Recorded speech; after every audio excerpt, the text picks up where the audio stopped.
MPSC paper अवघड की सोपा यापेक्षा दारूच्या प्रश्नांची चर्चा।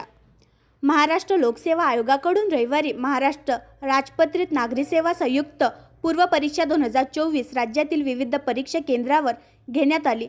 2 सत्रात घेण्यात आलेल्या या परीक्षेतील पेपर अवघड की सोपे यापेक्षा या परीक्षेत विचारण्यात आलेला दारू पिण्याविषयीच्या प्रश्नांची चर्चा स्पर्धा परीक्षार्थींमध्ये रंगल्याचे पाहायला मिळाले आहे। त्याविषयी समाज माध्यमांवर देखील मोठ्या प्रमाणात प्रतिक्रिया उमटल्याचे दिसून आले। MPSCने दोन्ही पेपरमध्ये विचारलेल्या विविध प्रश्नांपैकी एक प्रश्न दारू पिण्याविषयी विचारण्यात आला आहे। त्यामध्ये तुमच्या मित्रांना दारू पिणे आवडते आणि तुम्हाला ते मद्यपान करण्यास प्रभावित करत आहे।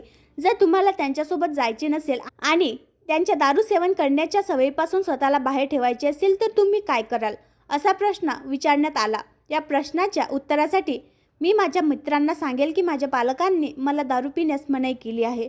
दारू पिण्यास नकार देईल। फक्त तुमचे मित्र मद्यपान करतात म्हणून मद्यपान करेल, नकार देईल आणि त्यांना खोटे बोलेल की तुम्हाला यकृताचा आजार आहे, असे विनोदी पर्याय देण्यात आले होते। त्यामुळे या प्रश्नांचे नेमके काय उत्तर लिहायचे असा प्रश्न स्पर्धा परीक्षार्थींना पडल्याचे दिसून आले आहे। स्पर्धा परीक्षार्थींनी दिलेल्या माहितीनुसार भविष्यात प्रशासकीय सेवेत येऊन समाजाची सेवा करणे आणि जनतेच्या विविध प्रश्नांची सोडवणूक करणाऱ्या अधिकाऱ्यांना दारूविषयी प्रश्न विचारणे आणि मित्रांना दारू प्यायला आवडते म्हणून तुम्हाला त्याचा दारू पिण्याविषयीचा दबाव असू शकतो, अशा प्रकारचे प्रश्न विचारून MPSCला नेमके काय साध्य करायचे आहे। आणखी नवीन व्हिडिओ पाहण्यासाठी आमच्या देशमुख एक्सप्रेस न्यूज चॅनलला सबस्क्राईब करा, लाईक करा आणि शेअर करा।